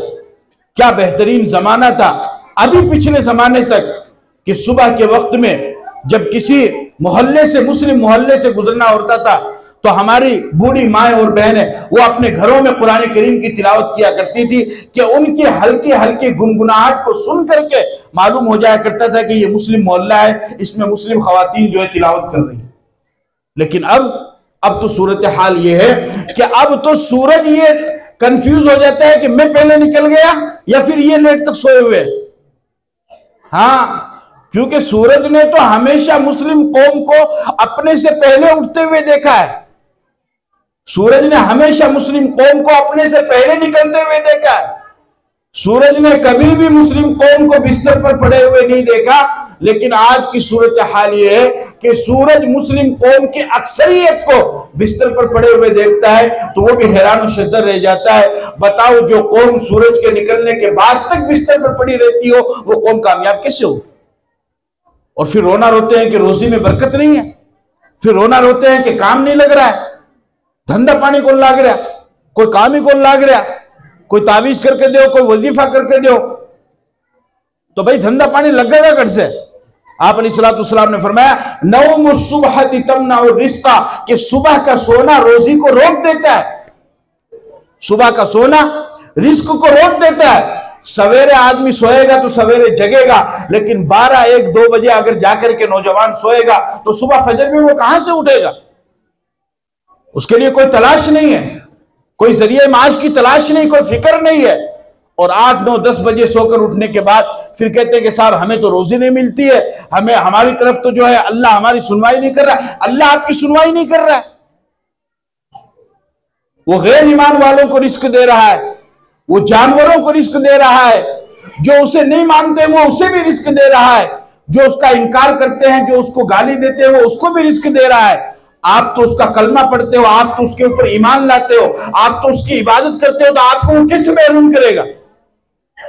कमी किसकी तरफ है? कमी हमारी तरफ है कि हम तलाश नहीं कर रहे, हम मेहनत नहीं कर रहे हैं। और बस एक बात मशहूर कर रखी है, बाया लिखेड़ी तो आओगी कटे गुन जाओगी, बाया लिखेड़ी तो आओगी जो मेरे मुकद्दर में होगी ना तो वो आओगी, वो कटे कौन जाओगी। तो ये बात आपने शादी में दावत में जाते जब तो नहीं कही। क्या आज माला दोस्त की, क्या नाम उनका, मदन जी रंगरेज, जो बेचारे माशाल्लाह बच्चों को खूब वो दे रहे थे इनाम, कि भाई मदन जी के घर आज बड़ा प्रोग्राम है और शादी है, तो बड़ा मेरी किस्मत में लिखे तो मेरे को खुद ही आ जाऊंगा, बड़े जाने की जरूरत है। नहीं, वहां चल करके जाएंगे, वहां चल करके जाएंगे। हमारे आजकल के नौजवान को उसे कहो कि चलो भाई नमाज पढ़ने के लिए, तो कहेगा कि मेरे कपड़े नापाक है, मैं नहीं पढ़ सकता हूं, मुझे टाइम लगेगा। और कहो कि चलो शादी में दावत में चलना है, तो कहेगा बस 2 मिनट रुक जाओ, कपड़े चेंज करके आ रहा हूं। नमाज के लिए कपड़े नापाक हो गए और शादी में जाने के लिए इतनी फुर्ती दिखाई कि बोला बस 2 मिनट में मैं तैयार होकर के आ रहा हूं। ये क्या है? याद रखो, अल्लाह ने हर इंसान की रोजी जमीन में डाल दी है, जमीन में रख दी है, और अल्लाह ने मुकद्दर भी लिख दिया है। लेकिन अल्लाह ने यह नहीं कहा कि मैं तुम्हारे मुंह में डाल दूंगा, वो तो आपको तलाश करनी पड़ेगी। जिस तरीके से अगर आपको प्यास लग रही है तो आप जाओ, नल खोलो, गिलास में पानी भरो, गिलास को अपने मुंह पे लगाओ और अपने गले हलक के जरिए से पानी को पेट में उतारो, तब आपकी प्यास बुझेगी। और अगर आप यहां पर बैठे रहे और ये कहे साहब मेरे मुकद्दर में लिखे रहा होगा तो पानी खुद ही आ जाओगा, तो भाया बैठे बैठे प्यासा मरेगा, पानी तो नहीं आओगा। क्यों आओगा पानी? भाई अगर आपको ऊपर जाना है तो सीढ़ी पे चढ़ के जाना पड़ेगा ना। आप वहां खड़े हो जाओ, नहीं भाई मेरे मुकद्दर में लिखे रहा होगा तो मैं खुद ही ऊपर, फिर वो दूसरा ऊपर जाओगा, इस हाथ पर तो गुन जाओगा। कैसा अजीब, यानी मेहनत नहीं करनी है, कोशिश नहीं करनी है और अपने मामूलात को तय नहीं करना है, लेकिन उसके बावजूद भी और ऊपर से ताना भी अल्लाह को देना है कि अल्लाह हमारी सुनता नहीं। भाई अल्लाह तो सबकी सुनता है, अल्लाह से ज्यादा तो सुनने वाला कोई है ही नहीं, अल्लाह से ज्यादा कबूल करने वाला तो कोई है ही नहीं, अल्लाह से ज्यादा मोहब्बत करने वाला तो कोई है ही नहीं। वो तो गैरों की भी सुनता है, तो वो हमारी क्यों नहीं सुनेगा? लेकिन शर्त क्या है? शर्त यह है कि हम अपने घरों के माहौल को दुरुस्त करें, हम अपनी जिंदगी को मामूलात के मुताबिक लाएं, हम अपनी जिंदगी को कुरान के मुताबिक लाएं। कुरान ये किताब हिदायत है, इसको अपने सीने से लगाना, इसको पढ़ना, इसकी तिलावत करना, इस पर अमल करना। इंशाअल्लाह उल अजीज जब आप ये करेंगे तो ये रहमत का जरिया बनेगा, खैर और बरकत का जरिया बनेगा। अल्लाह कभी भी उस शख्स को महरूम नहीं करेगा। और इसी तरीके से अपनी औलाद को, अपने बच्चों को कुरानी तालीम जरूर दिलाए, उन्हें किसी भी हाल में कुरान की तालीम से महरूम ना करें। कुरान करीम में अल्लाह ताला ने फरमाया, या अय्युहल्लज़ीना आमनू कू अनफुसकुम व अहलीकुम नारा वक़ूदुहा अन्नास वल हिजारा, के ईमान वालों खुद भी जहन्नम की आग से बचो और अपनी औलाद को भी जहन्नम की आग से बचाओ, कि जिसका ईंधन इंसान और पत्थर होंगे। जिसका ईंधन कौन है? इंसान और पत्थर होंगे। अगर आपने अपनी औलाद को कुरान की तालीम नहीं दिलाई तो फिर कल कयामत के दिन ये औलाद आपका गिरेबान पकड़ लेगी और ये अल्लाह से कहेगी कि अल्लाह इन्हें सजा दे, इन्होंने हमें कुरान की तालीम क्यों नहीं दिलाई। तवज्जो ही नहीं है।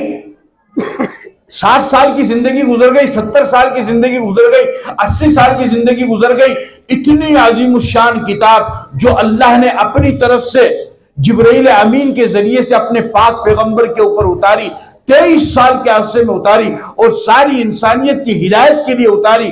अफसोस कि हमने अपनी जिंदगी में उस किताब को एक मर्तबा भी नहीं पढ़ा। इससे ज्यादा अफसोस की बात क्या होगी? अगर तुम कुरान को नहीं पढ़ोगे, नहीं उठाओगे, तो बताओ कोई गैर मुस्लिम आएगा? नौजवानों, अगर तुम कुरान को नहीं पढ़ोगे, नहीं समझोगे, बच्चों को नहीं पढ़ाओगे, नहीं समझाओगे, तो बताओ इस कुरान को कौन अपने सीने से लगाएगा? इस कुरान को कौन पढ़ेगा? इतना लावारिस हमने कुरान को बना दिया है, इतना लावारिस हमने कुरान को बना दिया है कि सिर्फ मैयत के वक्त में कुरान याद आता है, उसके अलावा बीच में कभी भी कुरान याद नहीं आता। कुरान की तालीम हासिल करो, दीन की तालीम हासिल करो, अपने बच्चों को कुरानी तालीम दिलाओ, अपने बच्चों को दीनी तालीम दिलाओ, तो इंशाअल्लाहुल अजीज फिर ये जो दुनियावी असरात हैं ये इन पर गालिब नहीं होंगे। आज हालात आपके सामने हैं, हमारी मुस्लिम बच्चियां कितनी बड़ी तादाद में आज गैरों के साथ में फरार हो रही है, गैरों के साथ में जा रही है। बताओ इसका जिम्मेदार कौन है? वरना एक मुसलमान, चाहे वो नौजवान मर्द हो या औरत हो, मामूली चीज पर क्या वो अपने ईमान का सौदा कर सकता है? वो अपने ईमान का सौदा कर सकता है? वो कभी भी सौदा नहीं कर सकता है। चाहे उसको कितने ही सोने चांदी दे दिए जाए, कितने ही जेवरात दे दिए जाए और कितने ही उसको खजाने क्यों ना लुटा दिए जाए, लेकिन जो पक्का सच्चा ईमान वाला होगा वो कभी भी अपने ईमान का सौदा नहीं करेगा। लेकिन आज चंद टकों की खातिर और चंद जेवरात की खातिर और चंद खुशियों की खातिर आज हमारे बच्चे और बच्चियां ईमान का सौदा कर रहे हैं। इसका कौन जिम्मेदार? ईमान तो इस कायनात की सबसे बड़ी दौलत है। ईमान तो इस कायनात की सबसे बड़ी दौलत है कि जब तक एक ईमान वाला बाकी रहेगा तब तक अल्लाह ताला इस पूरी दुनिया के निजाम को चलाएंगे, और जब ये ईमान वाला खत्म हो जाएगा, दुनिया से चला जाएगा, तो अल्लाह ताला इस दुनिया के निजाम को भी खत्म कर देगा। लेकिन आज क्या हो रहा है? कुछ अता पता नहीं है, कुछ खबर नहीं है, और ऐसे अंधे हो रहे हैं, ऐसे अंधे हो रहे हैं। सब्ज़ बाग दिखाया जाता है और मुख्तलिफ किस्म के वादे किए जाते हैं और सारा झूठ फैलाया जाता है, अफवाह बताई जाती है, सारा झूठ बताया जाता है, और हमारे नौजवान बच्चे और बच्चियां उसका शिकार होकर के उसके फरेब में आकर के अपने ईमान का सौदा करते जा रहे। खुदारा अपने ईमान को बचाओ। जब मकतब की तालीम आपके सामने होगी, जब कुरान की तालीम आपके सामने होगी, तो फिर कोई आपके ईमान का सौदा नहीं कर पाएगा, कोई भी आपके ईमान का सौदा नहीं कर पाएगा। चुनांचे हमारे मुल्क हिंदुस्तान के एक बहुत बड़े आलिम दीन है हज़रत मौलाना खलील रहमान सज्जाद नोमानी साहब दामद बरकातुहू, वो फरमाते हैं 2002 में आप हजरात जानते हैं कि गुजरात में फसाद हुआ। उस वक्त वो कुछ सामान लेकर के गए देने के लिए जो मजलूम थे वहां पर उनको, तो वो अपनी गाड़ी लेकर के एक तरफ जा रहे थे, तो उधर से एक बच्चे की आवाज आ रही है कि नहीं, ये नहीं हो सकता है, ये नहीं हो सकता है। हजरत ने फरमाया कि भाई ये क्या बात है, किस तरीके की आवाज है, चलो चल करके देखते हैं। चुनांचे हजरत वहां पर गए। जाने के बाद उस बच्चे को अपने पास बुलाया और बुला करके पूछा कि बेटा क्या बात है। वो कहने लगा कि हजरत मैं यतीम बच्चा हूं, मेरे वालिद नहीं है। तो बोले तुम ये क्या बोल रहे थे कि ये नहीं हो सकता है? कहने लगे कि हजरत ये सब ईसाई हैं और ये यहां पर हेल्प करने के लिए आए हैं, सामान देने के लिए आए हैं, जो फसाद में परेशान हुए या जिनके घर बार उजड़ गए उनकी मदद करने के लिए आए हैं। ये मेरे पास में भी आए, इन्होंने आकर के मुझे कहा कि तुम ईसाई धर्म इख्तियार कर लो, यानी क्रिश्चियन बन जाओ, हम जिंदगी भर तुम्हारा खर्चा उठाएंगे और तुमको मुफ्त तालीम देंगे और मुफ्त तुम्हारी जरूरियात को पूरा करेंगे। तो मैंने इनसे कहा कि नहीं, यह नहीं हो सकता है। हजरत ने कहा कि भाई इस माहौल में जहां पर इंसान टुकड़े टुकड़े का मोहताज है, भूख के लिए एक एक टुकड़े का मोहताज, और आप जानते हैं कि भूखमरी तो इंसान को हर काम करवा देती है, जायज नाजायज हराम हलाल, अपना पेट भरने के लिए, अपनी जान बचाने के लिए इंसान कुछ भी काम कर जाता है। तो हजरत ने उससे फरमाया कि भाई इस भूखमरी के आलम में तो बड़े बड़े लोग जो है अपने मजहब को छोड़ देते हैं या फिर ऊपर दिल से ही छोड़ देते हैं। तुम्हें ये तालीम किसने दी, तुम्हें ये किसने बताया? वो फरमाने लगे कि हजरत हमारे यहाँ करीब में जो मस्जिद है उस मस्जिद में मकतब लगता है, उसमें मैं पढ़ने के लिए जाता हूं। उसमें हमारे उस्ताद जी ने, इमाम साहब ने हमें बताया कि हमेशा अल्लाह ही की इबादत करना, अल्लाह ही को अकेला समझना, अल्लाह के अलावा किसी को भी अपना शरीक ना बनाना। इसलिए हजरत मैं अपनी जान को तो कुर्बान कर सकता हूं, लेकिन ना मैं शरीक, ना मैं शिर्क कर सकता हूं और ना मैं अपने मजहब को छोड़ सकता हूं। छोटा सा बच्चा, ये क्यों हुआ? इसलिए कि उसके सामने मजहब इस्लाम की अहमियत थी, मजहब इस्लाम की तालीम थी। वो माए थी, आज वो माए खत्म हो गई है। आप ईमानदारी से बताओ कितनी माँ है जो रात को सोते हुए अपने बच्चों को सहाबा के या सहाबियात के वाकयात सुनाती? कितनी माँ है, उनको खुद को नहीं मालूम। आजकल तो बच्चे को नहीं समझ में आ रहा था कि मैं पैदा हुआ है, डाउनलोड हो गया हकीकत में, क्योंकि वो इस तरीके से इतना ज्यादा मोबाइल में। और सुन लो, हम तो आखिरी नस्ल है कि हमारी माँ के पास ना तो फेसबुक आईडी है, ना इंस्टाग्राम है, और ना ही टेलीग्राम है, और ना ही व्हाट्सएप है, ना ही यूट्यूब है। लेकिन हम आखिरी नस्ल है बस। अब इसके बाद जो आने वाली नस्ल है, इनकी माओ के पास में फेसबुक आईडी भी होगी, व्हाट्सएप भी होगी। इनकी माँ मरेगी, मर करके दुनिया से जाएगी, तो बेटा या बेटी संभालेगी कि हाँ इस नाम से मेरी माँ की फेसबुक आईडी थी और ये व्हाट्सएप था और इस नाम से चैनल था।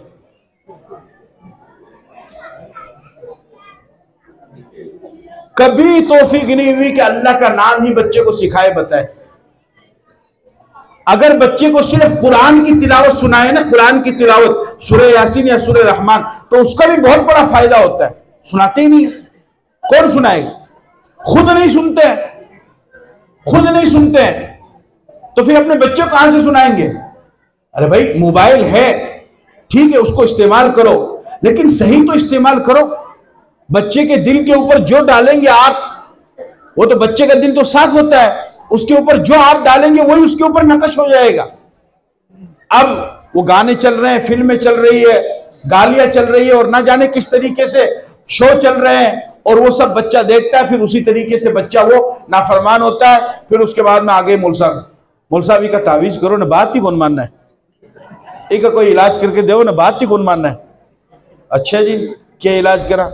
ठीक है, अब तावीज भी बेचारा करके दे तो उसको टाइम से उसको पिलाने का भी उसके पास टाइम नहीं है, क्योंकि उसको तो अपने घर को खराब, इस मोबाइल ने बहुत सारी जिंदगियों को खराब किया है, जिंदगियों को बर्बाद कर दिया है। मियां बीवी में झगड़े हुए इसकी वजह से। मैं बीवियों से भी कहता हूं, अगर तुम्हारा शौहर ये कहता है कि तेरे पास ये बड़ा मोबाइल ले रहना चाहिए, जान लो आज के जमाने का सबसे बड़ा दज्जाल ये मोबाइल है, सबसे बड़ा दज्जाल। पहले जमाने में तो लोग हुआ करते थे जो घरों को उजाड़ा करते थे, अब लोगों की जरूरत नहीं, ये मोबाइल सबसे ज्यादा घरों को उजाड़ने का जरिया बन रहा है, सबसे ज्यादा। इसलिए अगर घरों को आबाद करना है और शौहर आपका मना कर रहा है तो आप बिल्कुल भी मोबाइल मत लीजिए। अगर खुदा ना खास्ता कभी आपके मोबाइल में अनजान नंबर से कोई फोन आ गया, नए नंबर से, और आपके शौहर ने देख लिया, आप उसको लाख सफाई दो, उसका दिल साफ नहीं होगा। वो तो ये कहेगा, बोला इसका मतलब ये है कि तूने किसी को नंबर दे रखा है, तो रिश्ता खराब हुआ कि नहीं हुआ? भाई रिश्ते में बिगाड़ आया कि नहीं आया? मामला घर बर्बाद हुआ कि नहीं हुआ? तो इस वजह से खुदा के वास्ते अगर है आपके पास में मोबाइल तो फिर इसका सही इस्तेमाल करो। और शादी के बाद सारी कायनात पीछे है, आपका शौहर सबसे पहले। माओ बहनों को मैं कह रहा हूं, आप अगर अपनी सगी मां से भी बात कर रही है, या आपको जन्म देने वाला जो बाप है अगर आप उससे भी बात कर रही है, इस दरमियान में अगर आपके शौहर का आ जाता है फोन, उन सब के फोन को कट करके पहले अपने शौहर से बात करो। अगर आपने बात नहीं की फिर उसका दिमाग खराब होगा कि मेरे मोबाइल दिलाया और ये पता नहीं किससे बात कर रहा है। ये रिश्तों को बर्बाद कर रहे हैं, रिश्ते खराब हो रहे हैं, घर उजड़ रहे हैं, लोग रोते हैं। अगर आप खुद अपने ऊपर कंट्रोल नहीं करोगे तो भैया कोई भी तावीज कुछ भी काम आने वाला नहीं। हाँ, इसलिए माओ से कहता हूं कि अपने बच्चों की सही तरबियत करो, उनको सहाबा के वाकयात सुनाओ, उनको नबियों के वाकयात सुनाओ, उन्हें अल्लाह का नाम बताओ, और कुरान की तिलावत उनके कान के पास में लगाओ। और मियां बीवी से कहता हूं कि खुद भी आलिम के बयान सुनो, मिल करके सुनो, मिल करके। अब होता क्या है कि मस्तूरात खवातीन तो आ जाइए, उसके अलावा तो इनको पूरे साल मौका ही नहीं मिलता है। अब मर्द हजरात क्या करते हैं कि जुमे में बयान सुन लेते हैं, तो भाई बीवी के साथ किस तरह रहना चाहिए, किस तरह रहना चाहिए, तो वो सुन करके उनके दिल में थोड़ी सी नरमी पैदा होती है। मैंने एक मरतबा बयान किया तो एक साहब के दिल में थोड़ी नरमी पैदा हुई, उनका जरा मामला चलता था। 2 दिन बाद में मुलाकात हुई तो मैंने कहा भाई कैसा मामला चला? बोला क्या बताओ मौल साहब। मैं क्या यार? बोला मैं तो कर रहा था मेरी तरफ से, लेकिन बी में भी तो कोई सुधार होना चाहिए। मगर जो बयान मैं कर रहा था मेरा बयान भी ने सुनाया था क्या? बोला ना बिन तो को सुनाया। मगर जो सुनाया को नहीं तो वो अमल कर सकेगी। रात को सोते वक्त में मियां बीवी को चाहिए कि अगर आप हो ठंड मिजाज से तो आलिम के बयान सुनो। हजारों उलमा है जो रिश्तों को जोड़ने वाले हैं, जो बातों को समझाने वाले हैं, जिनकी बातें असर करती है। दोनों मियां बीवी मिलकर के उनके बयानात को सुनो तो आपको मालूम होगा कि घर कैसे आबाद होगा और बच्चों की परवरिश किस तरीके से करनी। समझे कि नहीं? हाँ, अब तो बयान सिर्फ एक वक्त में सुना जाता है। रात में 2 बजे आंख खुल गई, अरे कोई आ जाओ नहीं, इनमें से थोड़ी सी अठीन से भी आवाज आ रही है। अरे गेट खुला क्या है? खिड़की तो मैं बंद करके सोया था। आया लगा मतलब क्यों होना आ रहा है, और कहते क्यों हो जाओ नहीं। तो अब ले देख के कोई बयान सुना लो या कोई कुरान की आयत लगा लो, नहीं तो उसके अलावा तो मोबाइल की स्क्रीन पर कोई और ही चलता है, ना बयान चलता है ना तिलावत। और आपने कोई आंख खुल गई तो कोई खुदा रसूल का थोड़ा सा डर आ गया, कोई जिन्नात का भूत का अगर समझ में आ गया तो चलो भाई अब चलो अल्लाह रसूल को याद कर लो, उसके अलावा नहीं। उसके अलावा भी टाइम निकाल करके बयानात सुना करो, कुरान की तिलावत सुना करो, तो इंशाअल्लाह उससे आपको बहुत ज्यादा मालूमात भी होगी और बहुत ज्यादा फायदा भी होगा।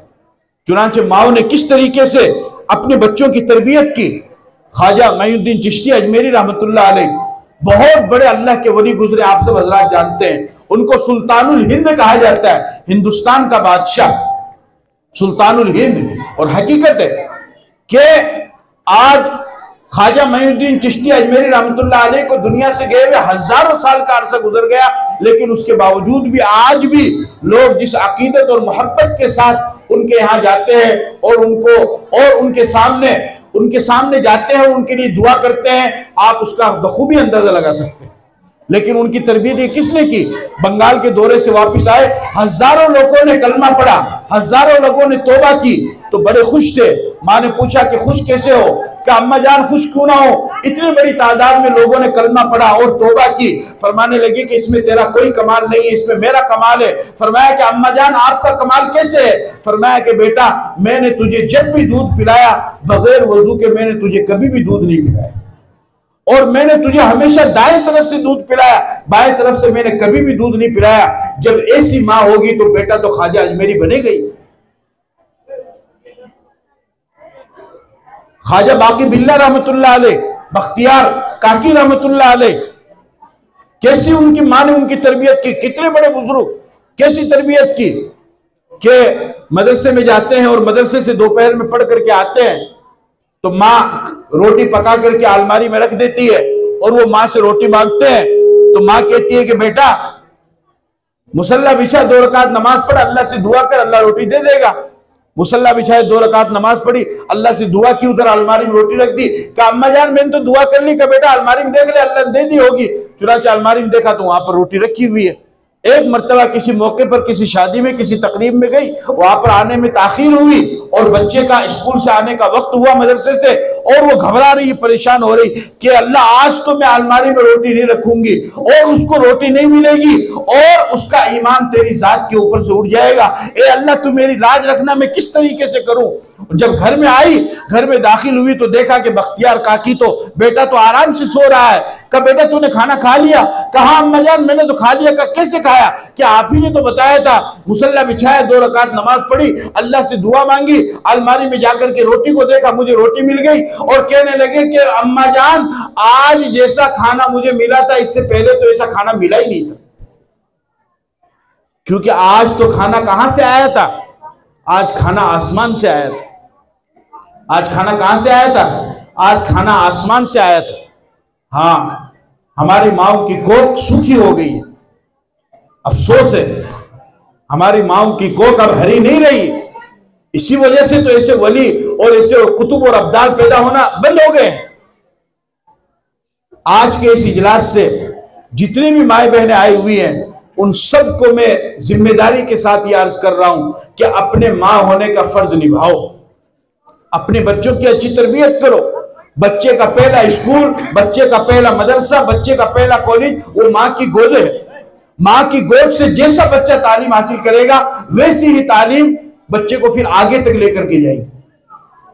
शेख अब्दुल कादिर जिलानी रहमतुल्लाह अलैह, पीराने पीर, नाम सुना है आपने?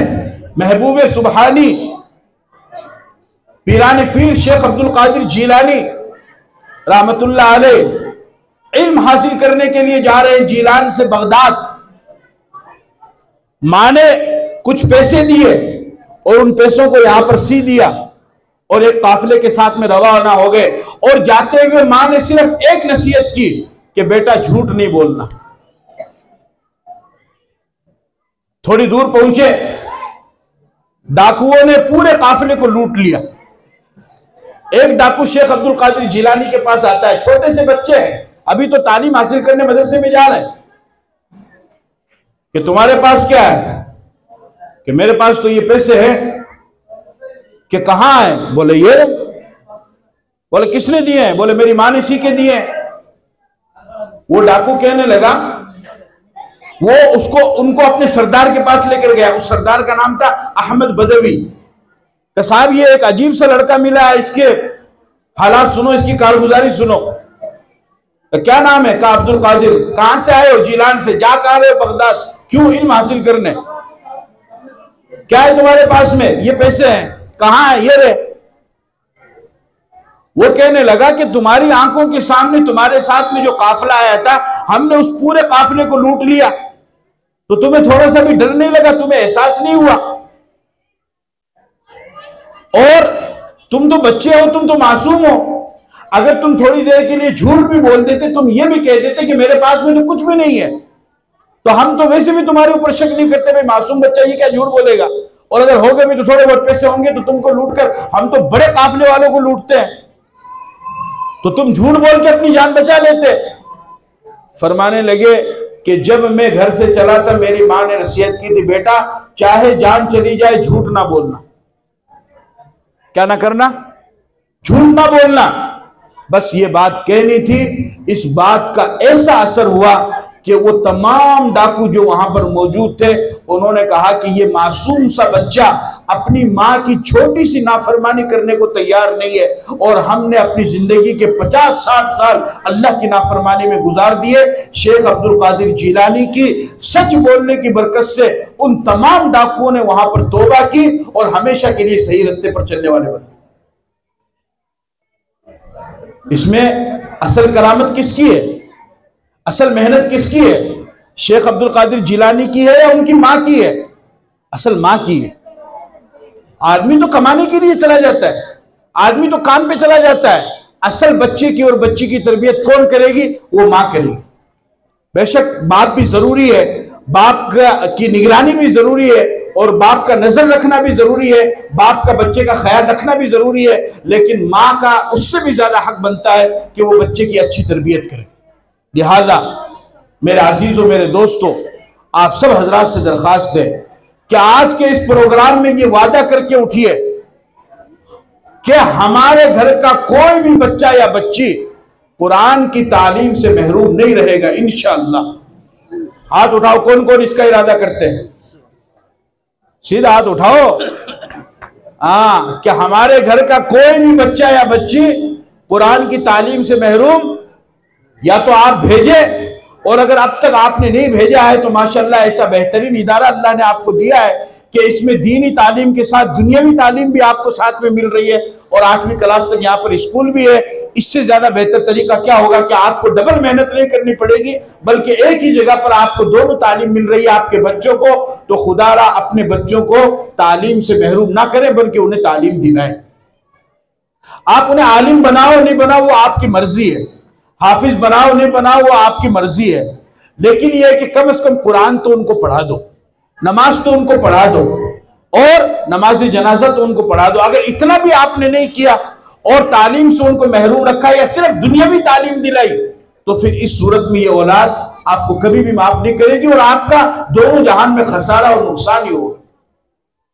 और साहब मेरी औलाद तुम्हारा आंख दिखावा है, और साहब मैं क्या कौन करे? अभी के लिए जमीन ली, अभी के लिए मकान बनाया, परदेश में मैं 30 साल काट का आया, 20 साल मस्कत में रहा, 20 साल दुबई में रहा, 10 साल सऊदिया में रह के आया, इतना बैंक बैलेंस करके दिया, बढ़िया शादी करी, बढ़िया मकान बना के दिया, दुकाना करके दे दी, जमीन करके दे दी। मौल साहब मैं क्या लेके जाऊंगा? मैं तो बिना के लिए कर हूं, लेकिन मैं क्या बताऊं मौल साहब, तो मैंने आंख दिखावा है। तालीम दिलाई थी,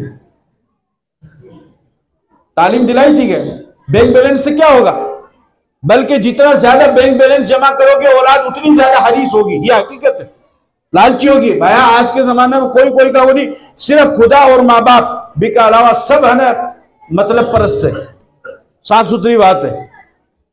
एक माँ बाप है, माँ बाप भी कभी कभी गड़बड़ हो जाते हैं। अगर 4 भाई है, 4 औलाद है, 4 में से अगर एक पैसे वाला है तो माँ बाप भी कभी कभी ज्यादा बल्कि उसी का सपोर्ट कर जाते हैं। माँ बाप भी कर जाते हैं, लेकिन मोहब्बत उसके दिल में सब औलाद के लिए होती है। लेकिन उसके पास पैसा है तो उसके सामने थोड़ा नरम हो जाते हैं। बाकी भैया सब मतलब परस्त। इसीलिए एक कहने वाले ने बड़ी अच्छी बात कही कि जरा सी मेरी तबीयत क्या खराब हुई, सुन रहे हो? जरा सी मेरी तबीयत क्या खराब हुई, बच्चे वकील को बुला लाए डॉक्टर से पहले। बच्चे किसको बुला रहा है? डॉक्टर से। हाँ, मरता हो मरण दो, कागज मारा नाम होना चाहिए। और डोकरा मर जाए मैंने बेरा तने सहन कौन करने आओ, लेकिन मैं लेकर आ रहा हूं सियाही अंगूठा लगा रहे तने, तू जन्नत में जाओ जहन्नम में जाओ, मैंने मतलब को नहीं कलमा कैसा जाओ बिना कलमा का, ये मैं लेकर आ रहा हूं। हाँ, वकील साहब डॉक्टर को फोन नहीं करते हैं, किसको फोन करते हैं? वकील को फोन करते हैं। हाँ, अगर औलाद को ये मालूम हो ना कि माँ बाप के पास में 2 दुकान है और इन 2 दुकानों का किराया आ रहा है, तो औलाद बढ़ चढ़ करके खिदमत करती है। हाँ, कि माँ बाप जाते टाइम मेरा नाम करवा जाओ, अभी का नाम नहीं करवा जाओ। हाँ, तो ये सब मतलब परस्त है। लेकिन आपको मैं समझा रहा हूं कि ऐसा बिल्कुल ना करो। कोई आपका साथ नहीं देगा, कोई नहीं, औलाद भी इनकारी हो जाएगी। बल्कि ये तो अल्हम्दुलिल्लाह अल्लाह का शुक्र है कि अल्लाह ने हमें इस्लाम दिया है, मजहब इस्लाम हमारे पास है, तो बूढ़े माँ बाप की हम खिदमत करते हैं, उनको अपने घर में रखते हैं। और जो गैर लोग हैं उनके यहाँ तो ये है कि थोड़े से बूढ़े होते ही वो तो उनको कहीं और पहुंचा देते हैं, समझ गए ना आप? हाँ, वो अपने घर में रखना भी गवारा नहीं करते। इसलिए जब औलाद इस कदर बेवफा हो जाए तो फिर उसके ऊपर अपना जी जान लगाने से फायदा क्या है? लगाओ, लेकिन साथ में उसको तालीम भी दो। तालीम जब आप उसको दे दोगे, अब आपके पास चाहे जितनी भी दौलत हो, जो भी हो, वो तालीम उसको मजबूर करेगी कि वो आपकी खिदमत करे। वो तालीम उसको बताएगी कि वो आपकी खिदमत करे। वो तालीम उसको समझाएगी कि वो आपका ख्याल रखे। वरना तो अगर तालीम आप उसको नहीं देंगे और दुनियावी धन दौलत उसके पास इकट्ठा कर देंगे, तो याद रखो सही बात यही है कि फिर उस वक्त औलाद को उसकी भी फिक्र नहीं होती कि मेरे बाप का जनाजा हो रहा है या नहीं हो रहा है। बस उसको तो ये फिक्र होती है कि मेरे बाप की जायदाद को किस तरह हड़प करना है। और कितने वाकयात हैं कि बाप का जनाजा नहीं उठता है, उससे पहले भाइयों में झगड़ा शुरू हो जाता है कि नहीं मना बोला था, नहीं फुला टाइम मना बोला था, नहीं बिना बुलाए वो मेरे भी के सामने बैठा था, वो मेरे बारे में वसीयत करी थी, नहीं भी दुकान के बारे में। कितने लोग ऐसे झगड़ा होता है। क्या इस दिन के लिए आपने, ये दिन देखने के लिए आपने काम किया? बताओ क्या फायदा होगा?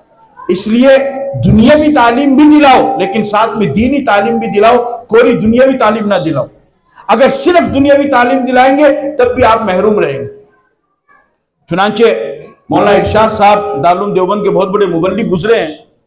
वो फरमाते हैं कि एक जगह में गया असर की नमाज पढ़ने के लिए, तो मैंने देखा कि वहां पर जनाजा रखा हुआ है, तो लोग जमा हो गए। लोगों को कहा था भाई असर की नमाज पढ़ ले, उसके बाद में जनाजा पढ़ लेंगे। तो फरमाते हैं कि मैं भी असर की नमाज पढ़ने चला गया। असर की नमाज पढ़ के मैं सबसे पहले बाहर निकला, तो मैंने देखा कि वहां पर एक आदमी जनाजे के इर्द गिर्द चक्कर लगा रहा है और बड़ी गौर से मरने वाले को देख रहा है। तो वो फरमाने लगे कि मुझे बड़ी हैरानगी हुई कि यार ये कितना बड़ा इसका दुश्मन है कि इस अल्लाह के बंदे ने ना तो जनाजा पढ़ा और इसको इतनी गौर से घूर घूर करके देख रहा है, चलो इससे जाकर के बात तो करें। तो उन्होंने जाकर के उस नौजवान से कहा कि बेटा अगर तेरी कोई इससे दुश्मनी हो भी तो मौत पर तो बड़े बड़े लोग माफ कर देते हैं, दिल नरम हो जाता है, तू भी इसको माफ कर दे। तू क्यों इस तरीके से घूर घूर करके देख रहा है कि तूने जनाजा भी नहीं पढ़ा, नमाज भी नहीं पढ़ी, इसके लिए दुआएं भी नहीं की। तो वो कहने लगा कि हजरत मैं इसका कोई दुश्मन नहीं हूं, मैं इसका बेटा हूं। तो बेटा कि तूने जनाजा नहीं पढ़ा? कि हाँ, असल बात यह है कि मेरे बाप ने मुझे तालीम दी और बहुत बड़ी तालीम दी, और इतनी बड़ी तालीम दी कि मैं अभी अमेरिका में जॉब करता हूं और मैं वहां से आया हूं, और जब से मेरी जॉब लगी मैं वहीं पर रहने लग गया। मुझे तो इत्तला मिली कि मेरे बाप का इंतकाल हो गया, तो मैं यहां पर आ गया हूं। तो फिर फरमाया कि फिर तूने जनाजा क्यों नहीं पढ़ा? कहने लगे बचपन में जब मैं यहां पर रहा करता था तो हमने ये देखा था कि यहां पर कीमती जूते चोरी हो जाते हैं। मैंने जो जूते पहन रखे ये भी अमेरिका के हैं, तो मैंने समझा कि अगर मैं अपने बाप का जनाजा पढ़ूंगा तो ये जूते निकालने पड़ेंगे, और ये अमेरिका के कीमती जूते हैं, मेरे जूते चोरी हो जाएंगे, इसलिए मैंने जनाजा नहीं पढ़ा। ये अली बाबा 40 चोर की कहानी नहीं है, सच्ची कहानी है। हाँ, कभी तुम ये देखो ना, ये ऐसे ही हकीकत कहानी है। अब तुम्हारे दिल से बड़ी गाली निकल रही होगी कि कितना नालायक लड़का था, कितनी नालायक औलाद थी। निकल रही कि नहीं निकल रही? मैं कहता हूं उससे भी ज्यादा नालायक उसका बाप था कि उसने दुनियावी तालीम तो इतनी दिलाई कि वहां तक पहुंचा दिया, और दीनी तालीम इतनी भी नहीं दिलाई कि कम से कम बाप का जनाजा भी पढ़ सके। इतनी भी नहीं। इसलिए आप सब हजरात से मैं दरख्वास्त करता हूं कि माशाल्लाह एक बेहतरीन इदारा आप हजरात को अल्लाह ताला ने अता फरमाया है। एक तो इसकी जी जान लगा करके ताउन कीजिए, इसकी मदद कीजिए, और सबसे हल्का ताउन, सबसे हल्की मदद जो आप कर सकते हैं वो ये है कि कम से कम आप इसकी मुखालफत मत कीजिए। बस मैं 2-4 मिनट का और टाइम लूंगा, आपसे खुसूसी दरख्वास्त कर रहा हूं कि मुखालफत मत कीजिए। आज के टाइम में जहां कहीं भी जैसा कैसा भी दीन का काम हो रहा हो, होने दीजिए खुदा के वास्ते। हाँ, ये मौलवी आया है, वो मौलवी आया है, वो मौलवी आया, तो तने केमेंट तू करेगा क्या? तने हिसाब लेना है। बेचारा टूटी फूटी नमाज पढ़ा रहा है, जो कर रहा है करने दे। मैंने याद रखो, जैसे कैसे भी है यही आलिम है। अब ना तो फरिश्ता आएगा ना नबी आएगा, यही आलिम आपको दीन सिखाएंगे। और अगर आपने इनकी नाकदरी की तो खुदा न खास्ता ऐसा ना हो कि आने वाले वक्त में ये आलिम भी आपको ना मिले। कौन आज मदरसे के करीब आ रहा है? कौन मदरसे के करीब आ रहा है? कितने लोग हैं जो इमाम से दुश्मनी मोल लेते हैं, इमाम का जीना तंग कर देते हैं, इमाम की एक एक हरकत के ऊपर नजर रखते हैं। कड़े जा रहा है, क्या कर रहा है, किससे मिल रहा है, क्या कर रहा है, कट से कर रहा है। अरे तेरे नमाज पढ़नी, नमाज पढ़ के आ जाए, बस बात खत्म। ना ना ना, क्यों पर जाए? अरे इतना ध्यान घर में रखना का, इमाम पर नहीं, खड़ा रखना का, घर में रखना का, टाबरा पर रखना का, हाँ भाई बहन पर रखना का, अपने बच्चों पर रखना का। इमाम का हिसाब इमाम देगा, आप नहीं देंगे। उसकी भी कदर करो, उसका एहतराम करो। अगर वो दूसरे इलाके के हैं तो वो आपके यहाँ मेहमान बन करके आए हैं। आप अंदाजा करो, आप सोचो कि आपने उनकी क्या कदर की कि एक इमाम 5 साल से आपके यहाँ इमामत कर रहा है और वो आपके इलाके का नहीं है, मेहमान बन करके आपके पास में आया है। आपने 5 साल में या 1 साल में एक मर्तबा भी अपने इमाम की दावत नहीं की। इससे ज्यादा बदनसीबी और कोई हो सकती है कि जिसके पीछे हम नमाज पढ़ रहे हैं, जिसके पीछे हम नमाज पढ़ रहे हैं, जो हमारे लिए दुआएं कर रहा है, कभी तौफीक नहीं हुई कि चलो उसको अपनी तरफ से कभी कुछ हदिया दे दे, कुछ अपनी तरफ से तोहफा दे दे। क्यों मौलवी साहब, टाइम पर थाना पगार मिल रही कौन मिल रही? अरे तो तू कद कामा होगा, पगार की तो कमेटी आ रही देखेंगे।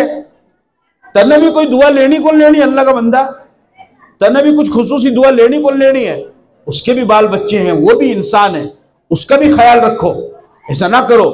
याद रखो, जो इंसान आलिम की बुराई में लग जाता है, सबसे बड़ी निशानी है कि अल्लाह उससे नाराज है। मैं आपको बता रहा हूं। और इससे भी अगली बात, अगर आप ये चाहते हो कि आपका खात्मा ईमान पर नहीं हो, सुन लो, अगर आप ये चाहते हो कि आपका खात्मा ईमान पर नहीं हो, और अल्लाह ना करे, अल्लाह ना करे, अगर आप ये चाहते हो कि आप बगैर कलमे के दुनिया से जाओ, आप आलिम की बुराई शुरू कर दो, देख लेना बगैर कलमे के आप दुनिया से जाओ। हाँ, ये उलमा की बातें हैं, ये बुजुर्गों की बातें हैं।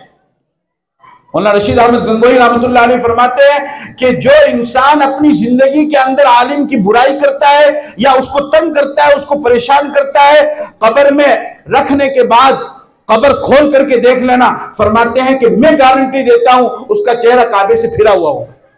अल्लाह को नहीं ऐसे चेहरे की पसंद है, अल्लाह को ऐसे चेहरे का ऐसा चेहरा पसंद ही नहीं है। अल्लाह को ऐसा चेहरा, ऐसे चेहरे को अल्लाह देखना ही नहीं चाहता है।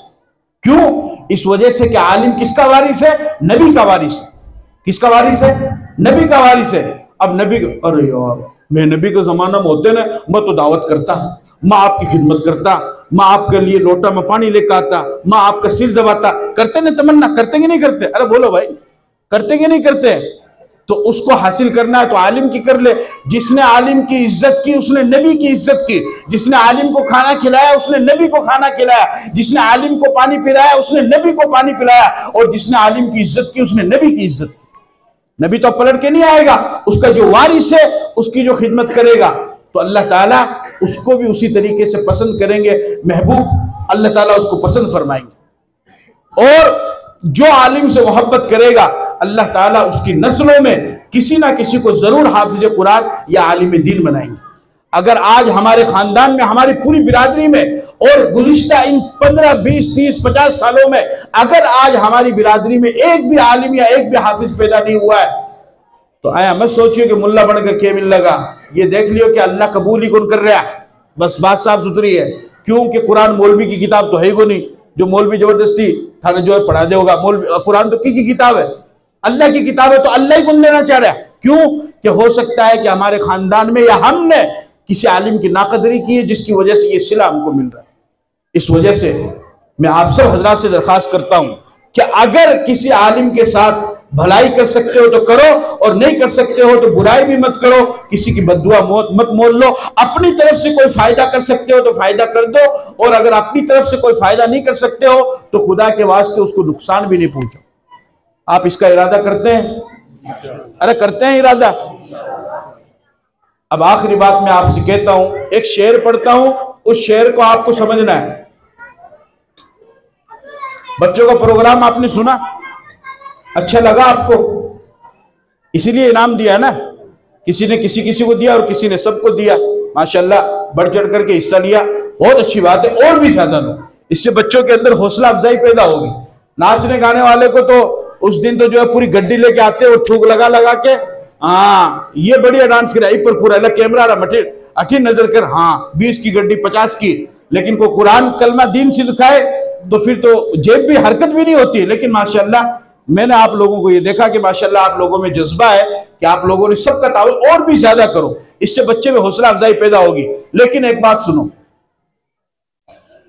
सारी जिंदगी बोझ उठाया एक कील ने, सारी जिंदगी बोझ उठाया एक कील ने, और लोग तारीफ तस्वीर की करते रहे कि बहुत खूबसूरत है।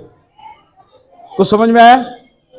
फिर समझो, सारी जिंदगी बोझ उठाया एक कील ने और लोग तारीफ तस्वीर की करते रहे कि बहुत खूबसूरत है। उस तस्वीर को देख करके लोग कहते हैं कि बहुत खूबसूरत है, लेकिन ये तो देखो कि इस तस्वीर का बोझ किसने उठाया है। अगर ये कील इस तस्वीर का बोझ ना उठाती तो इस तस्वीर की कोई भी तारीफ ना करता। इन बच्चों के प्रोग्राम को देखकर सुनकर तुम्हें खुशी हुई, तुमने इनाम दिया, बहुत अच्छा काम किया, लेकिन तुमने ये क्यों नहीं सोचा कि इन बच्चों को तैयार करने में मेहनत किसकी लगी है? उस कील की हौसला अफजाई कब करोगे? अगर आप क्या समझते हैं कि एक दो दिन में ये काम हो गया? जिस उस्ताद ने इन बच्चों को तैयार किया उससे पूछो कि कितनी रातें उसने अपनी खराब की है, कितनी रातें वो जगह है। उस उस्ताद से पूछो कितने दिन उसने लगाए हैं, उस उस्ताद से पूछो कितनी मेहनत उसने की है। और एक बच्चा नहीं, दो बच्चा नहीं, तीन बच्चा नहीं, ना जाने कितने बच्चों को उसने तैयार किया, और अलग अलग टॉपिक पर, किसी को तकरीर, किसी को बयान, किसी को मुकालमा, किसी को नज़म, किसी को नात, किसी को सवाल जवाब, अलग अलग टॉपिक पर अकेला एक उस्ताद के माँ अपने 4 बच्चों को नहीं संभाल सकती है, और उस्ताद एक क्लास में 40 बच्चों को संभालता है, उनके शोर को भी बर्दाश्त करता है, उनका सबक भी सुनता है, और फिर उनको तैयार करके आपके सामने खड़ा करता है। बताओ उस उस्ताद की भी हौसला अफजाई होनी चाहिए या नहीं? उसकी हौसला अफजाई जमीन वाले करेंगे या आसमान से आएंगे? अरे कौन करेगा? वो उस्ताद के बच्चे या आपके बच्चे? अरे वो आपका बेटा है या उस्ताद का बेटा है? बोलो ना, वो आपकी बेटी या उस्ताद की बेटी है? आपने पैदा किया है, आपने उसको जन्म दिया है, तो आपका फर्ज बनता है ना उसको तैयार करे। अरे बोलो भाई, मेरी औलाद है तो मेरा फर्ज है ना कि मैं उसको गुस्ल के फर्ज सिखाऊं, मेरा फर्ज है उसको मैं कलिमे सिखाऊं, मेरा फर्ज है उसको मैं कुरान और हदीस सिखाऊं, मेरा फर्ज है कि मैं उसको तकरीर सिखाऊं। लेकिन अगर मैं ये काम नहीं कर पाया, और अब मैंने अपने बस्ती के इदारे के उस्ताद पर एतमाद किया, और उस उस्ताद ने मेरे बच्चे को संवार दिया, निखार दिया, उसे मोती बना दिया, और उसे परवान चढ़ा दिया, और उसे इस काबिल बना दिया कि इतने बड़े मजमे के अंदर मेरा बच्चा है, मेरी बच्ची खड़े होकर के बोल रही है। जो मेरा फर्ज था, बगैर किसी चूनो चरा के, और बगैर किसी तकलीफ के, और बगैर किसी मुआवजे के, उस उस्ताद ने मेरे फर्ज को अदा कर दिया। उसको सलाम होना चाहिए, नहीं होना चाहिए? अरे बोलो भाई। लेकिन किसी की तवज्जो नहीं जाती है, किसी की तवज्जो नहीं जाती, और अब भी नहीं जा रही है। इसका ख्याल रखो। जिस तरीके से आपने बच्चों की हौसला अफजाई की, उस तरीके से बच्चों के उस्ताद की, सिर्फ यही की बात नहीं, ये तो मैं आपको हर जगह की बात कह रहा हूं। समझ गए ना बात को? अरे भाई मेहनत लगती कि नहीं? इतना तो यार अल्लाह पाक दिमाग खाना भी दिया है, आसान काम थोड़ी है। थे सुना चौथा कलमा मैं खड़ा करूं एक दो ने, बोलो क्या बोल साहब हरी बदला भी करना आ गए थे तो लोलगढ़ से, मैं कहते लोग गुस्ल के फर्ज सुनाओ, 50-50 साल आ रहा कि परेशान हो जाओगे को नहीं हो जाओगे? हाँ, तो फिर तो बच्चे पढ़ने कोई मामूली बात थोड़ी भाई, मेहनत करिए ना, मेहनत लगी है। इस वजह से अपनी अपनी मस्जिदों में, जिन मस्जिदों में आपके बच्चे पढ़ते हैं, उन इमामों का ख्याल करो। अपनी तरफ से कमेटी को छोड़ दो, वो तो उनका अलग मामला है कि मौलवी साहब आप मेरे बच्चे को आपने तैयार किया।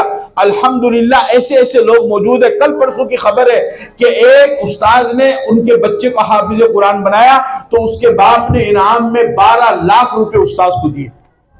अड़े की बात है, मतलब राजस्थान की नहीं, हिंदुस्तानी की बात है। कितने? मेरठ की। कितने पैसे दिए? 12 लाख रुपए। और कितने तो माशाल्लाह ऐसे हैं कि वो अपने उस्ताद को उम्रा, वो अपने बच्चे के उस्ताद को उम्रा कराते हैं कि मौलवी साहब आपने हमारे बच्चे को कुरान पूरा करवाया, इनको कलमा नमाज सिखाया, या आप जाइए हमारी तरफ से आप उम्रा कीजिए। समझ में आ रही बात? हाँ, एहसान करने वाले के एहसान को समझो। क्या है, मत देखिए कि मौलवी साहब ने कोई के भेजा है। मन तो ये भी मेरा को नहीं अटकून पड़ा हुआ है, हकीकत बात बता रहा हूं। मन तो मुझे तो ये भी नहीं मालूम कि यहाँ उस्ताद कौन है कौन नहीं है, मुझे नहीं मालूम है। लेकिन चूंकि ये हमारी कौम में कमी है तो उस कमी को मैं आपके सामने रख रहा हूं, उसको मुझे और आपको समझना चाहिए। हर जगह मांगा नहीं जाता है, कहीं पर समझा भी जाता है, कहीं पर एहसास भी होता है। जो गैरतमंद बीवी होगी वो कभी भी नहीं मांगेगी। हाँ, वो कभी नहीं मांगेगी। वो कर्जा लेकर के, वो अपने माँ बाप से लेकर के अपनी जरूरत पूरी कर लेगी, अपने बच्चों की जरूरत पूरी कर देगी। लेकिन जो गैरतमंद शोहर होगा, जो गैरतमंद शोहर होगा, वो खुद समझेगा कि नहीं ये मेरी औरत है, ये अपना खर्चा भी निकालती है, मेरे बच्चों की जरूरियात को भी पूरा करती है, तो मेरा फर्ज है कि मैं इसको कुछ ना कुछ पैसे दूं। तो वो उस बीवी को मांगे बगैर गैरतमंद शोहर उसको खर्चे के लिए देगा। इसी तरीके से उस्ताद या इमाम आपके बच्चों पर मेहनत करता है, लेकिन गैरत और शर्म की वजह से वो आपसे सवाल नहीं करता है। इसका यह मतलब नहीं है कि आप भी तवज्जो ना दे। आप गैरतमंद बाप होने का सबूत दीजिए और उसके मांगे बगैर उसका ताउन कीजिए, उसकी मदद कीजिए। करेंगे इंशाअल्लाह। यहाँ के उस्ताद जी को भी खुश कर देंगे। कब तक कर देंगे?